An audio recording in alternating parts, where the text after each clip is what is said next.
Good morning, guys. Why does your TRT protocol not work for you? Well, I had a guy come in yesterday who had been under the care of a private doctor and been eventually prescribed Sustanon every 2 weeks, massive peaks and troughs.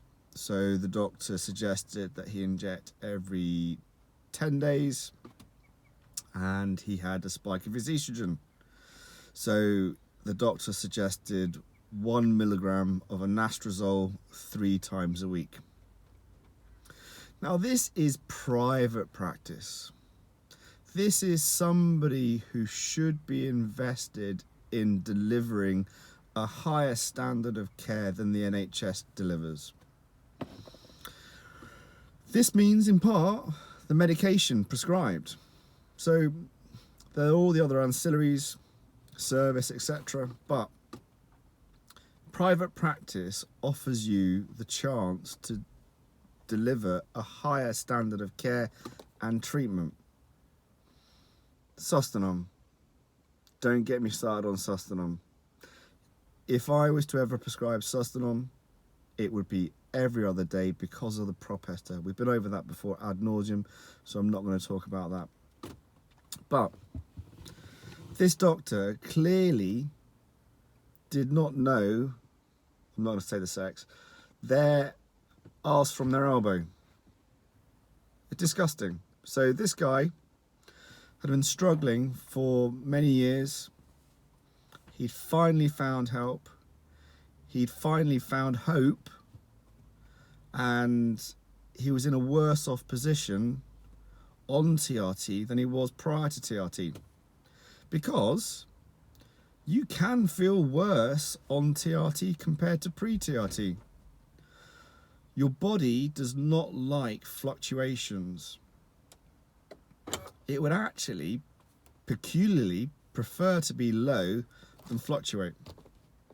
Again, the premise behind TRT is stability, homeostasis, this mechanism whereby your body maintains a stable internal environment despite external changes, is complicated. So when you inject testosterone, you are forcing your body to change. So if you are injecting testosterone inappropriately, and in my mind, unless you are microdosing, and I mean properly microdosing, not it's too early, half-heartedly microdosing, then you are causing a peak and a trough. And we do not want peaks and troughs. Your hormones want to be stable, day in, day out, irrespective of how close you are to the injection or how far you are away from the injection. So, this guy came to me yesterday, and he was in a bit of a state. We went through everything. I counselled him properly, and I gave him realistic expectations. Now, the Sustanon had tanked his SHBG. So we often play catch up with these guys who transfer their care over from other providers, clinics, NHS, and have had experience of inappropriate, inferior treatment protocols.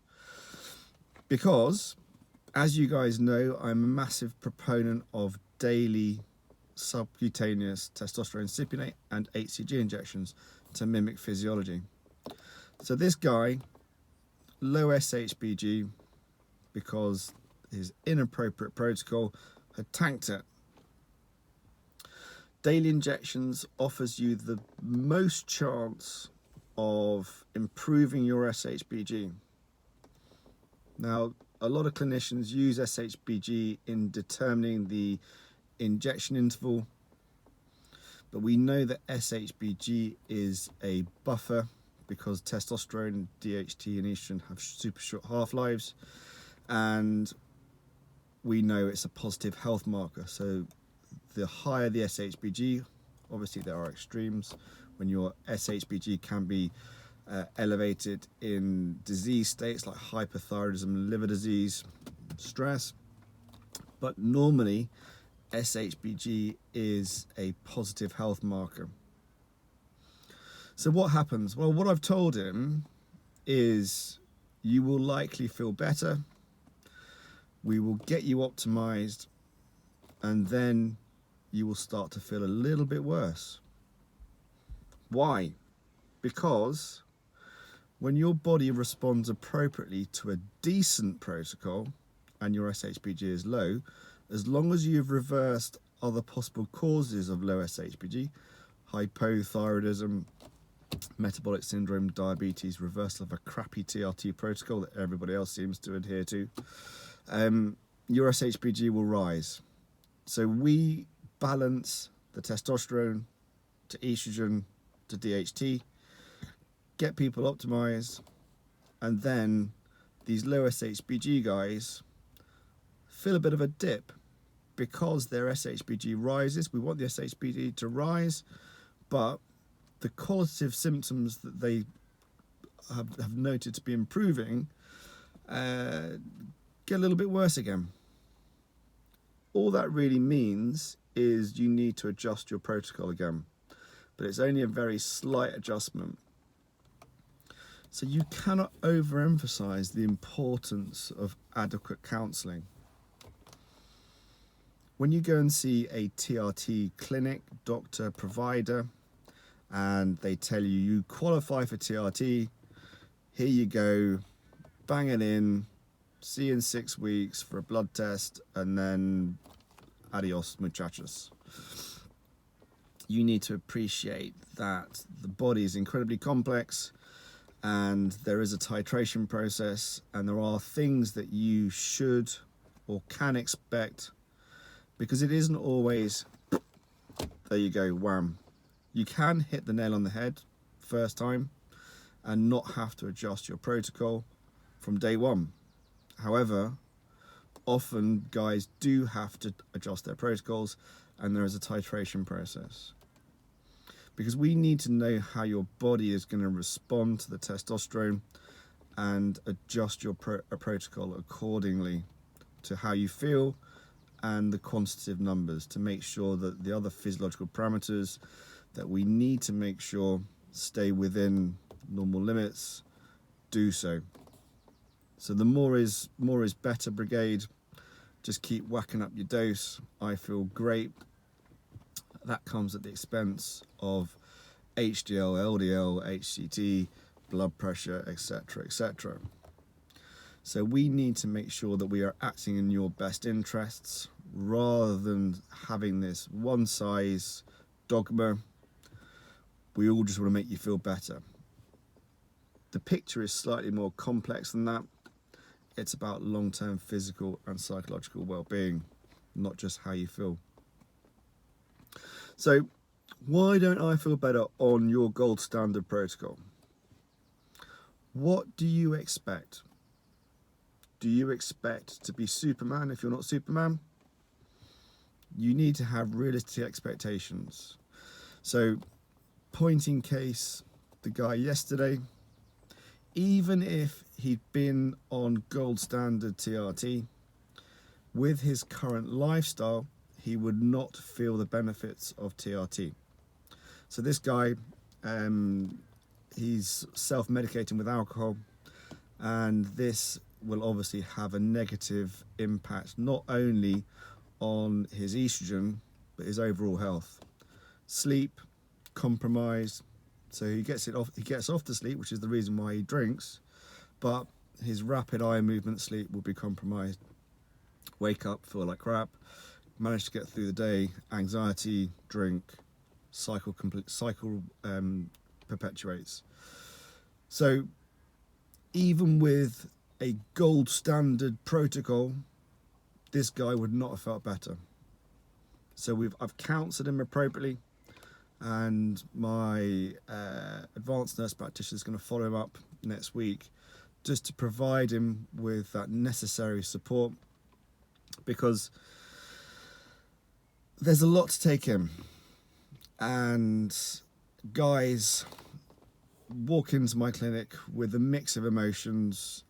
They're saturated, and that's the reason why we give them all documentation, written documentation, videos, and we follow them up appropriately, because it's integral to success. This isn't a sales-consumer relationship. This is a doctor-patient relationship that will go on for 40, 50 years. Kill me now. No, I love every second, honestly. Especially you guys with high estrogen. And then when you get your estrogen sorted out, you go, oh, sorry, doc. I said, yeah. Don't worry, don't worry. It's a wonder I'm not sat in the corner of my room rocking back and forwards. I do it for the love. I do it for those happy smiling faces. So yeah, realistic expectations. Not only do you need to be counselled about the journey and recognising the fact that it isn't wham bam thank you ma'am, and there is a titration process, you also need to appreciate what you need to do to make testosterone work. Just to make testosterone work is a stupid statement. Making testosterone work. It isn't a vitamin, it isn't an elixir, it is your anabolic hormone that helps facilitate growth and repair. Too much of any drug is bad, unfortunately. Drugs are bad. They are, unfortunately, but disappointing. But yeah, drugs are bad. Just say no, kids. It's all about balance, and it's all about appreciating the need for hard work. I'm going to go off on a tangent here. We live in a society of instant gratification. I demand X, Y, and Z, but you never earn X, Y, and Z. And especially when it comes to drugs, these sort of chemicals that give you this slightly altered state of consciousness or whatever. If you haven't earned that reward, then there will be a negative outcome eventually. I don't know, look at, I mean, oh no, let's not go there. So, you need to earn your dopamine reward. Why don't I look jacked on TRT? Because you don't put the hard work in. So when you're thinking about why is TRT not working, and when you realize that testosterone is literally just about helping your body function, extend that to what function should be. Now, we are tall, slender skeletons, and we are hunter-gatherers, not anymore in our lazy society. Just look at all the chunky monkeys. Look at how we deliberately poison ourselves. Yeah, I mean, it's disgusting. I mean, no wonder we're sick. So, testosterone. I can optimize your male androgen levels, but success, if you measure success by form and function, there is way more to being successful on TRT, being optimized on TRT, achieving what you want to achieve on TRT. We go back to the same things day in, day out.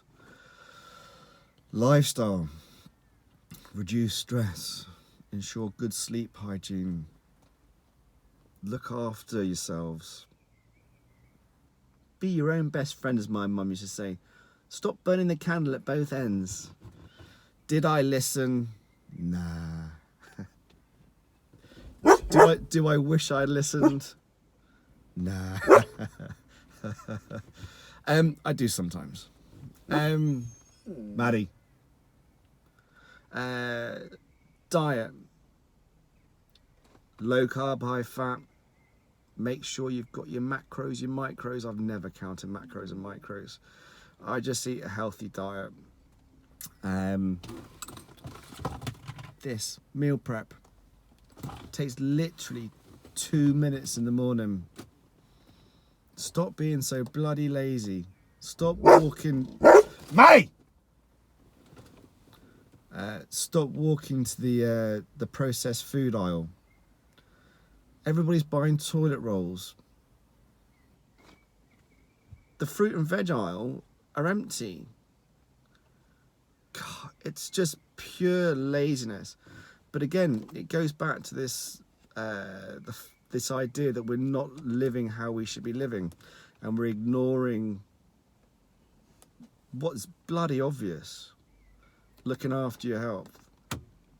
It doesn't take a rocket scientist to work out that processed food, chemicals, are horrible for you. We should be eating real food, but the path of least resistance, bang, just go and have a lasagna that's processed crap because it's easy. Risk reward, earn it, Jesus, it's just shocking. Drink plenty of water, exercise. What do you want to achieve? What are your goals? Define your goals. Are they realistic? Eat appropriate to your needs. Lifestyle appropriate to what you want to achieve. Geez, guys, it's not, I'm going to say rocket science. I always say rocket science. I'm like a stuck record. But it needs to be drummed home. Testosterone will make you into a god.